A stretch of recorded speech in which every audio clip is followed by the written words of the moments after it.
Hello everyone, मैं नीता तिवारी आप सभी का स्वागत करती हूँ आपके अपने स्मार्ट लर्निंग के प्लेटफॉर्म पे। तो आज हम लोग गुप्तकालीन सिक्कों के बारे में पढ़ेंगे। ठीक है, हम लोग आज गुप्तकालीन सिक्कों के बारे में पढ़ेंगे। इससे पहले जो गुप्ता डायनेस्टी के जितने भी शासक हुए हैं उनके बारे में हम लोगों ने पढ़ लिया है ना। तो आज बारी है इनके कॉइन्स के बारे में पढ़ने के लिए। तो आइए शुरू करते हैं। ठीक है, कि कौन कौन से कॉइन्स हैं किस किस तरीके। तो सबसे पहले देखिए कि गुप्तकालीन जो सिक्के हैं वो मुख्यतः जो है 3 धातुओं में, ठीक है, 3 धातुओं के मिले हैं। ठीक है, सोना, चांदी और तांबा। ठीक है ना।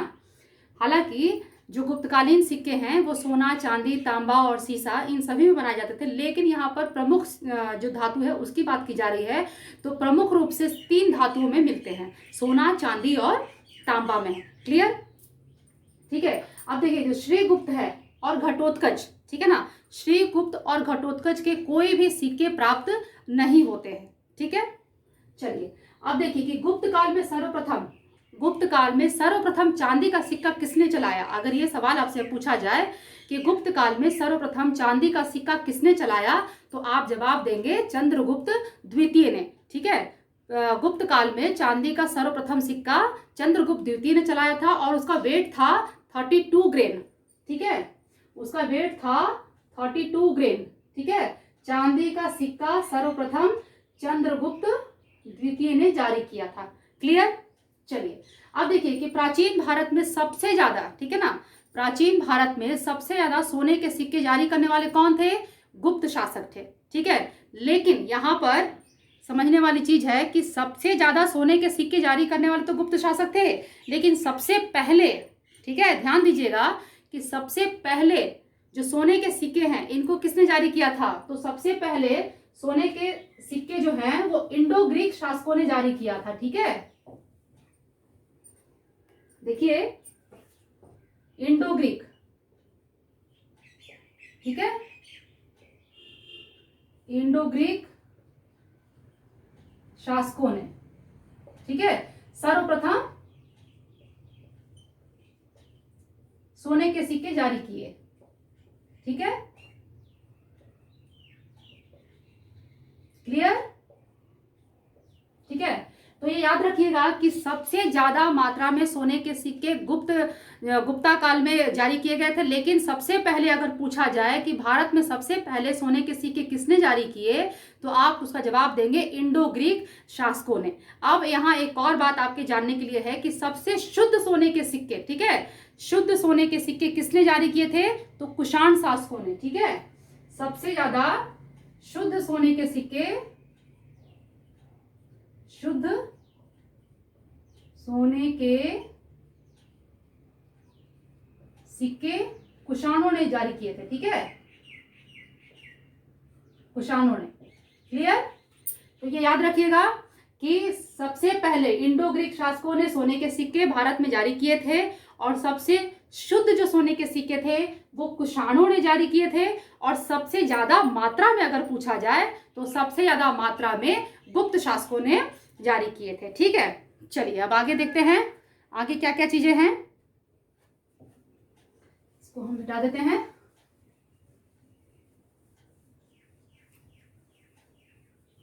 चलिए देखते हैं आगे क्या है। यहां तक आपको क्लियर हो गया होगा। ये तीनों चीज में आप बिल्कुल भी डाउट मत करिएगा। ठीक है, एकदम क्लियर रखिएगा इन चीजों को कि सबसे ज्यादा मात्रा में सोने के सिक्के गुप्त शासकों ने जारी किए, सबसे पहले इंडो ग्रीक शासकों ने जारी किए और सबसे शुद्ध कुषाणों ने जारी किए थे। ठीक है, अब चलिए आगे देखते हैं। देखिए चंद्रगुप्त प्रथम, ठीक है ना,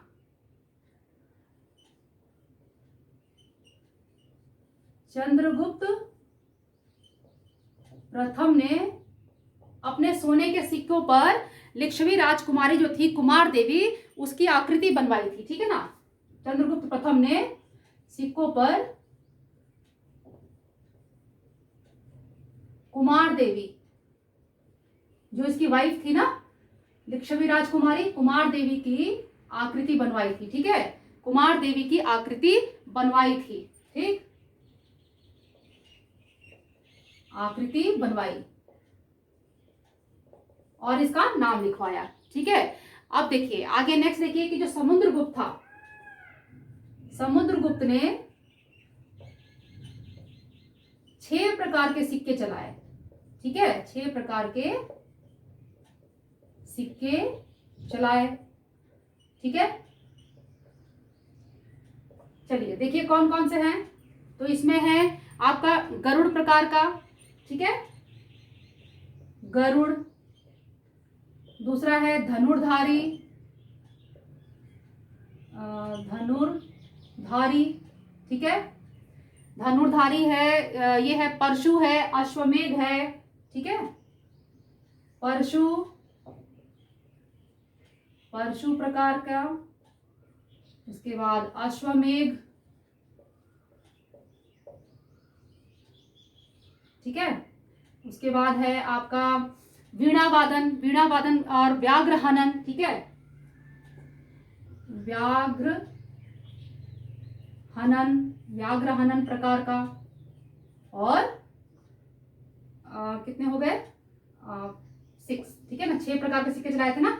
तो वीणा वादन, वीणा वादन प्रकार के, ठीक है। तो जो समुद्रगुप्त था, ठीक है, समुद्रगुप्त ने 6 प्रकार के सिक्के चलाए थे, जिसमें कि गरुड़ प्रकार का सिक्का था, धनुर्धारी प्रकार का सिक्का था, परशु प्रकार का सिक्का था, अश्वमेघ प्रकार का सिक्का था, उसके बाद आपका व्याघ्र हनन प्रकार का सिक्का था और वीणा वादन प्रकार का सिक्का था। अब देखिए जो ये वीणा वादन प्रकार का सिक्का है ना, इस पे महाराजा धीराज श्री समुद्रगुप्त लिखा हुआ है, ठीक है ना।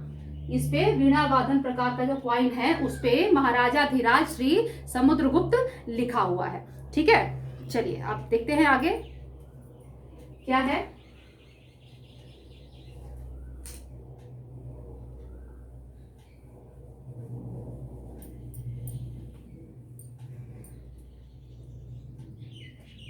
देखिए जो चंद्रगुप्त प्रथम था, ठीक है ना, चंद्रगुप्त प्रथम और समुद्रगुप्त, ठीक है,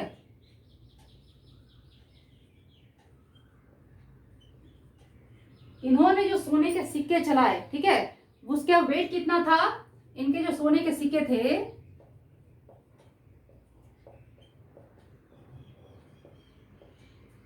वो 118 ग्रेन से 122, ठीक है, 122 ग्रेन के थे, ठीक है, 122 ग्रेन के, ठीक है। और ये जो है ना, देखिए चंद्रगुप्त प्रथम और समुद्रगुप्त के जो सोने के सिक्के थे वो 118 ग्रेन और 122 ग्रेन के थे, ठीक है। और ये कुषाण शासकों के दिनार मॉडल पे आधारित थे, ठीक है ना। कुषाणों के, देखिए कुषाणों के दिनार मॉडल पर आधारित थे, क्लियर, ठीक है। अब देखिए जो चंद्रगुप्त, ये जो चंद्रगुप्त द्वितीय था, इसने जो सोने के सिक्के चलाए थे, ठीक है, चंद्रगुप्त द्वितीय ने जो सोने के सिक्के चलाए थे, चंद्रगुप्त द्वितीय, इसके जो सोने के सिक्के थे, इसके जो सोने के सिक्के थे ना वो 124 से 132 ग्रेन के थे, ठीक है, 124 से 132 ग्रेन के थे, ठीक है। चलिए यही लिख देती हूं। देखिए आगे जो है स्कंदगुप्त, यहां तक हो गई चंद्रगुप्त द्वितीय तक बात हो गई हमारी। अब बात करते हैं स्कंदगुप्त की। तो स्कंदगुप्त ने, ध्यान दीजिएगा कि दिनार मॉडल की जगह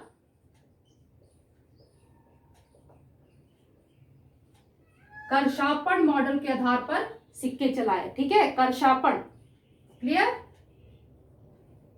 करशापण मॉडल के सिक्के चलाए, ठीक है। तो देख लीजिए, क्लियर यहां पर कीजिए, यहां से वापस से देख लीजिए कि चंद्रगुप्त प्रथम और समुद्रगुप्त के जो सोने के सिक्के थे वो 118 ग्रेन से लेकर के 122 ग्रेन के थे और ये कुषाणों के जो दिनार मॉडल है उस पर आधारित थे, ठीक है। चलिए, और नेक्स्ट देखिए कि चंद्रगुप्त द्वितीय जो है, इसके जो सोने के सिक्के थे वो 124 से लेकर के 132 ग्राम के थे, ठीक है। और नेक्स्ट देखिए कि जो स्कंदगुप्त है उसने दिनार मॉडल को छोड़ दिया और उसकी जगह पर करशापन मॉडल को आधार बनाया अपने सिक्कों को बनाने के लिए, ठीक है। चलिए आगे बढ़ते हैं। अब स्कंदगुप्त के बाद देखते हैं, स्कंदगुप्त के बाद कौन आएगा? कुमारगुप्त, है ना। स्कंदगुप्त के बाद कुमारगुप्त, ठीक है। अब देखिए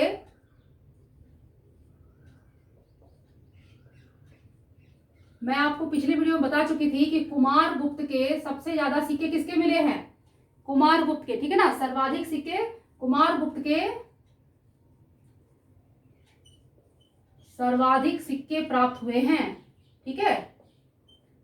14 सिक्के, है ना। मैं पिछले वीडियो में मैंने आपको बताया था कि कुमारगुप्त के सर्वाधिक सिक्के किसके प्राप्त हुए हैं? कुमारगुप्त के। और सर्वाधिक अभिलेख भी किसके प्राप्त हुए हैं? तो कुमारगुप्त के। अभिलेख कितने प्राप्त हुए हैं? 18, है ना। इसके अगर अभिलेख हैं तो कितने हैं? 18। किसके? कुमारगुप्त के, ठीक है ना। कुमारगुप्त के जो सिक्के हैं, गुप्ता पीरियड में सबसे ज्यादा सिक्के जो हैं वो कुमारगुप्त के मिलते हैं, और सबसे ज्यादा जो अभिलेख हैं वो भी हमें कुमारगुप्त के ही मिलते हैं, ठीक है। और इसने क्या चेंज किया था? इसने गरुड़ की जगह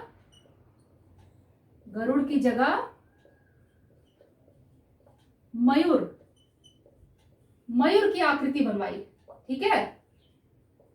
मयूर की आकृति बनवाई। क्वाइंस पे इसने, कुमारगुप्त ने गरुड़ की जगह पे मयूर की आकृति बनवाई। क्लियर, ठीक है। अब देखिए यहां पर समझिएगा, क्योंकि एग्जाम में अक्सर पूछा जाता है। देखिए ये सब तो इंपॉर्टेंट है। अगर आपसे पूछा जाए कि गरुड़ की जगह मयूर की आकृति सिक्कों पर किस गुप्त शासक ने बनवाई, तो कुमारगुप्त ने, ठीक है। अगर आपसे पूछा जाए कि सबसे ज्यादा जो सिक्के हैं वो किसके प्राप्त हुए हैं गुप्ता पीरियड में, तो कुमारगुप्त के। सबसे ज्यादा अभिलेख किसके प्राप्त हुए हैं, तो किसके हुए हैं? कुमारगुप्त के, ठीक है। अब आइए देखिए, ये जो आपके एग्जाम में आता है मैच करने के लिए, है ना, तो उसमें आपको याद रखना होगा कि देखिए शतमान, पण,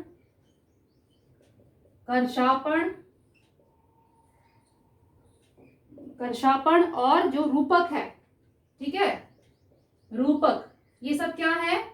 चांदी के सिक्के हैं, ठीक है। चांदी के सिक्के, ठीक है। क्लियर, देखिए दिख रहा है ना, शतमान, पण, करशापण और रूपक, ये सभी जो है ये चांदी के सिक्के हैं। सोने के सिक्के को दिनार कहा जाता था, ठीक है ना। दिनार, सोने के सिक्के को क्या कहा जाता था? दिनार, ठीक है। और आगे देखिए मासक तथा काकणी जो थे ये तांबे के सिक्के थे, ठीक है। मासक तथा काकिणी, ये क्या है? तांबे के सिक्के। क्लियर, तांबे के सिक्के, ठीक है। तो याद रखिएगा कि मासक और काकिणी ये सब क्या है? ये तांबे के सिक्के हैं, ठीक है। यानी कि क्वेश्चन में आपसे ये पूछा जाएगा कि चांदी के सिक्के कौन से हैं या तांबे के सिक्के कौन से हैं, तो ये तो आपको याद रखना ही है। साथ साथ में आपको याद रखना है कि कहीं भी अगर आपको नाम आ जाए शतमान, पण, करशापण, रूपक, मासक, काकणी या दिनार, ठीक है, और एक तरफ सिक्के लिखे हों, गुप्तकालीन सिक्के, तो आपको मैच करना होगा। तो आप क्या करेंगे? ये सारे जितने भी हैं ये क्या हैं? सिक्के हैं, ठीक है ना। ये सब गुप्तकालीन सिक्के हैं। तो ये आप याद रखिएगा कि शतमान, पण, करशापण, रूपक, मासक, काकड़ी, दिनार, ये सारे के सारे। तो चलिए ये अभी आपने देख लिया कि जो है ये शतमान, पण, करशापण, रूपक, मासक, काकड़ी तथा दिनार, ये सभी क्या है? ये सभी जो है ये गुप्तकालीन सिक्के हैं, ठीक है।